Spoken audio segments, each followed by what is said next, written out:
बिस्मिल्लाहिर्रहमानिर्रहीम। अस्सलाम वालेकुम नाज़रीन, मेरा नाम सरवत फलीम है। अभी से कुछ देर पहले बहुत ही अहम ख़बरें इस वक्त पाकिस्तान की सियासत के अंदर नमूदार हो रही हैं, जिनकी तरफ मैं बढ़ूँगी। और इन ख़बरों में जो सबसे अहम ख़बर है वो इस वक्त तहरीक इंसाफ के चेयरमैन इमरान ख़ान साहब से मुतालिक है, जिनके ख़िलाफ़ तकरीबन 28 से 29 वादा मुआफ़ गवाह तैयार हो गए हैं, जिनमें सबसे ज़्यादा उनका करीबी आदमी आज़म ख़ान है। ये बड़ी तशवीश की बात है। कुछ इसका पोस्टमार्टम भी करेंगे।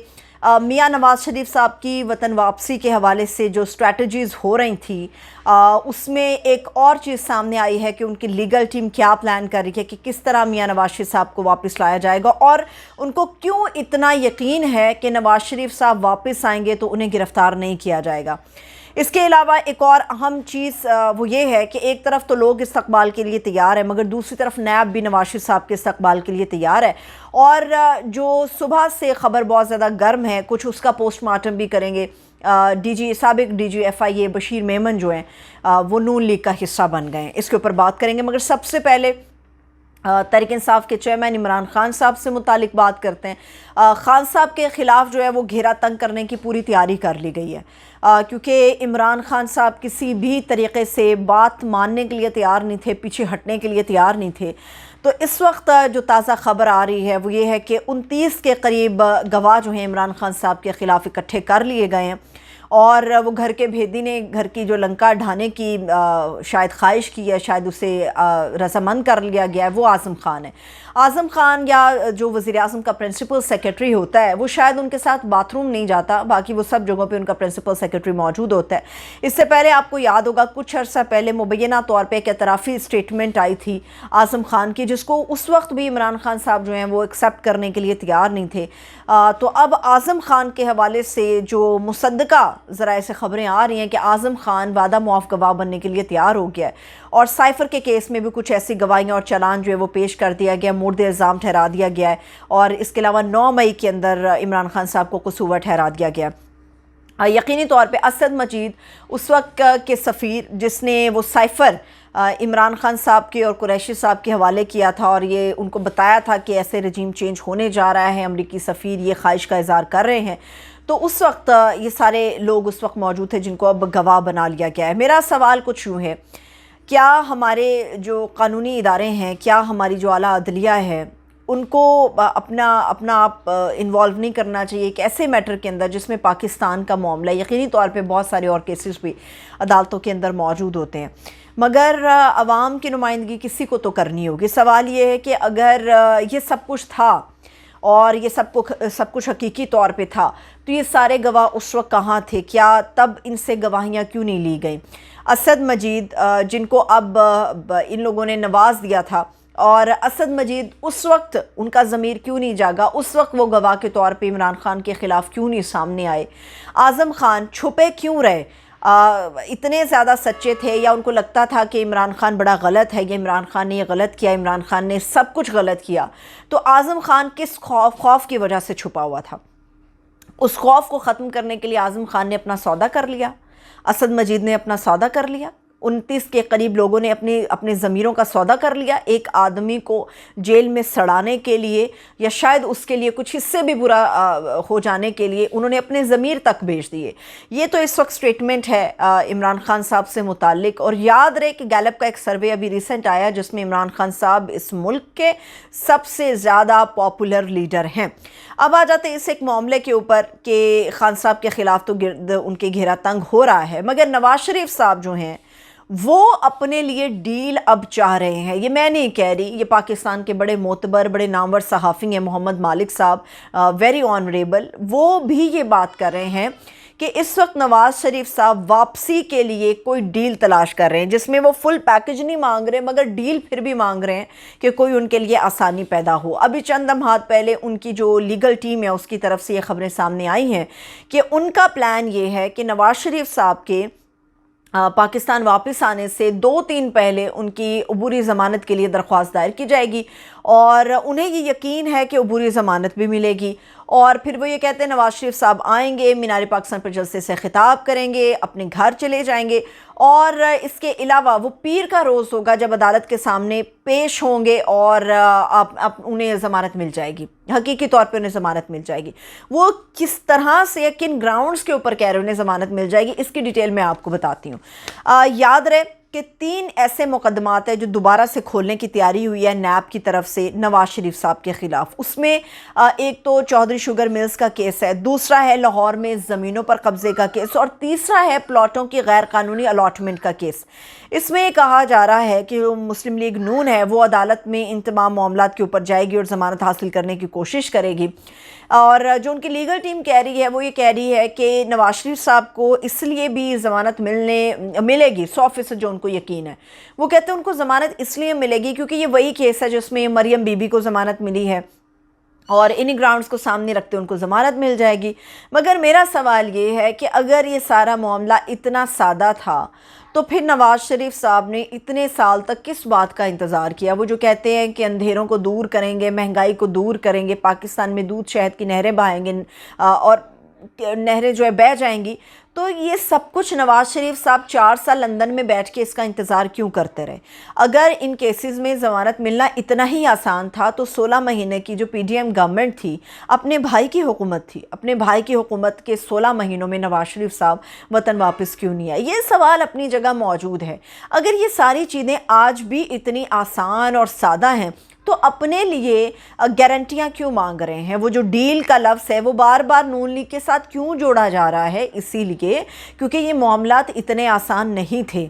और दूसरी ये बात है कि क्या ये वही सिस्टम दोहराएंगे? एक तरफ ये इमरान खान साहब के ऊपर इल्ज़ाम लगाते रहे कि वो इस्टेब्लिशमेंट के कंधों पर सवार होकर आए हैं, क्योंकि उस वक्त 2018 में जो इल्ज़ाम लगाया जाता है वो ये होता है कि धांधली हुई और इमरान खान साहब को जो है वो हुकूमत दे दी गई। मियाँ नवाज शरीफ साहब लंदन में बैठ के ये बार बार दावा कर रहे हैं कि अगला वज़ीर आज़म मैं हूँगा, मैं दावा करता हूँ अगला वज़ीर आज़म मैं हूँगा, मैं दावा करता हूँ अगली हुकूमत हमारी नून लीग की होगी। ये जो दावे हैं, दावे तो बातिल होते हैं, मगर ये जो दावे आप कर रहे हैं, आप भी तो फिर इस्टेब्लिशमेंट के कंधों पर सवार होकर आ रहे हैं। अगर इस्टेब्लिशमेंट के कंधे पर सवार होकर इमरान खान ने इक़्तिदार लिया था तो वो बहुत कड़वा कुसेला था। आज जब आप इस्टेब्लिशमेंट से डील अपने लिए मांग रहे हैं तो क्या आप बहुत मीठे शहद की तरह हो जाएंगे? आप भी कड़वे कुसीले रहेंगे। ये सारी चीज़ें, और इसके अलावा ये है कि अब देखना ये कि अदालतों से ये जो इन्हें इतना यकीन है कि इनको ज़मानत मिल जाएगी और जो वो स्ट्रैटेजी बना रहे, हिकमत अमली बना रहे हैं, उस पर उसी तरह से मिनवाना अमल होगा, तो क्या कोई गारंटी इन लोगों के पास मौजूद है कि उनकी ज़मानत हो जाएगी? ये वो सारी चीज़ें हैं जो अपने तय सवालात उठा रही हैं। और अगर ऐसा होता है तो हमारे कानून के ऊपर और हमारी अदालतों के ऊपर से एतमाद लोगों का उठ जाएगा, ख़ास तौर पर वो लोग जो दादरसी के लिए और इंसाफ के हुसूल के लिए अदालतों के दरवाजे खटखटाते हैं। क्योंकि पाकिस्तान के अंदर अमूमन 2 कानून हमें नज़र आते हैं। एक वो कानून नज़र आता है या वो इंसाफ नज़र आता है जो एक गरीब के लिए होता है, एक वो इंसाफ और कानून हमें नज़र आता है जो अमीर के लिए होता है। तो यहाँ पर गरीबों को छोड़ के अमीरों के लिए जो कानून और इंसाफ की तशरीह हमारे सामने आती वो बड़ी तकलीफ दे है। अभी लंदन में बैठ के जो नवाज शरीफ साहब ने बात की, मैं जनरल फैज़ का एहतसाब करूँगा, 4 जजेस किस तरह से बैठ के करोड़ों लोगों की नुमाइंदगी कर सकते हैं और उनको ख़त्म कर सकते हैं, उनकी नुमाइंदगी को मैं जनरल बाजवा का एहतसाब करूँगा। और जो कह सकते थे नवाज शरीफ साहब लंदन में बैठ के उन्होंने कहा।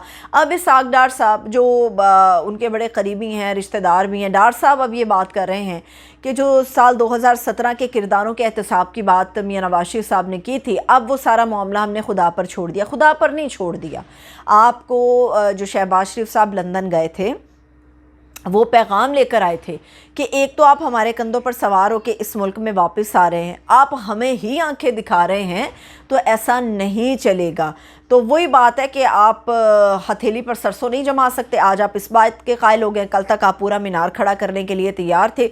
अब आ जाते हैं एक और अहम चीज़ जो सुबह से ज़ेरे गर्दिश है, जो हमारे सिस्टम को, हमारे करप्ट सिस्टम को ज़ाहिर करती है, और ये ज़ाहिर करती है कि हमारे सिस्टम में इदारों के नाम पर माफिया बैठा हुआ है।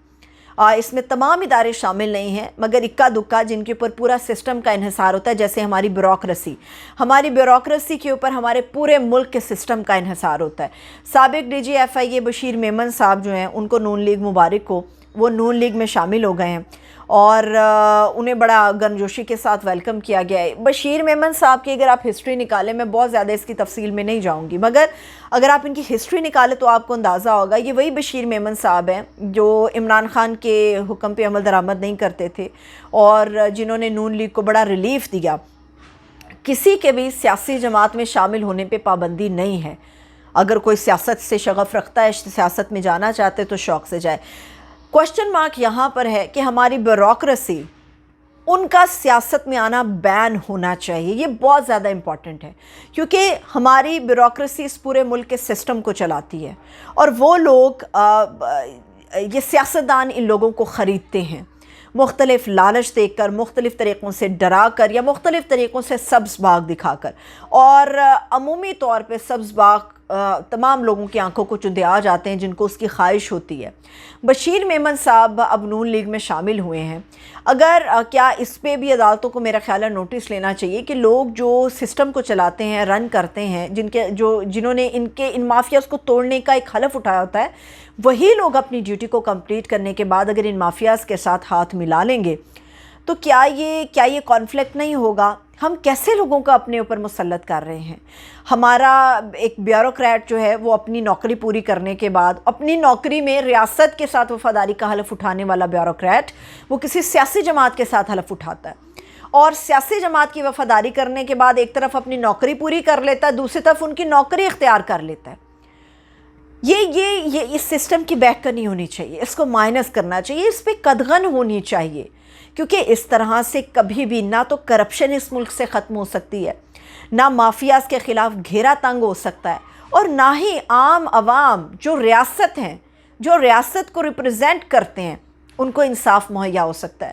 تو بشیر میمن صاحب کا نون لیگ میں شامل ہونا یہ ان تمام دعووں کے اوپر جو ہے وہ مہر ثبت کرتا ہے حقیقت کی، کہ جب ان کے اوپر الزام لگتا تھا کہ بشیر میمن صاحب اپنے تئیں کام کرتے ہیں، آرڈرز نہیں لیتے، اور اس وقت یہ عمران خان صاحب اور پوری پاکستان تحریک انصاف کہہ رہی تھی، بہت سارے لوگوں نے کہا کہ بڑے اچھے افسر ہیں، غیر جانبدار ہیں، مگر بشیر میمن صاحب نے اس غیر جانبداری کے منہ کے اوپر جو ہے نا وہ کالا ٹیکا لگا دیا یہ کر کے کہ انہوں نے نون لیگ میں جا کے شمولیت کر لی ہے، اور مزیدار بات ہے کہ انہیں سب سے اوپر ڈیزگنیشن دے دیا ہے، اور ایز بطور کنوینئر وہ ریپرزینٹ کریں گے اس کمیٹی کو جس کے ذمہ یہ لگایا گیا کہ سندھ کے اندر سے جو استقبالیہ گروپ نکلے گا اس کو لیڈ کریں گے بشیر میمن صاحب۔ کالے ٹیکے سے یاد آیا، خواجہ آصف صاحب ایک تقریب میں موجود تھے اور وہاں پہ وہ مریم بی بی اور نواز شریف صاحب کی خدمت میں یا ان کی تعریفوں میں زمین آسمان کے قلابے ملا رہے تھے،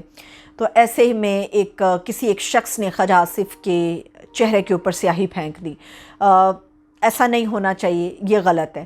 سیاست کے اندر تحمل، بردباری ہونی چاہیے، مگر انفارچونیٹلی یہاں پر ان تمام روایات کو یا ان تمام مثالوں کو دہرایا جاتا ہے جو کبھی ہم نے کی ہوتی ہیں۔ تو خواجہ آصف کے ساتھ جو کچھ ہوا اس کی وہ قابل مذمت ہے، وہ نہیں ہونا چاہیے تھا۔ ایک برداشت کا ایک کلچر جو ہے وہ ہماری سوسائٹی میں پنپنا چاہیے۔ بدقسمتی یہ ہے کہ وہ برداشت کا جو ایک ایلیمنٹ ہے وہ ہماری سوسائٹی سے مکمل طور پہ ختم ہو گیا ہے۔ انشاءاللہ تعالیٰ کچھ اور مزید اہم ڈیٹیلز میں اپنے نیکسٹ ویلاگ میں لے کر آؤں گی، تب تک کے لیے اپنا خیال رکھیں، اجازت دیں، خدا حافظ۔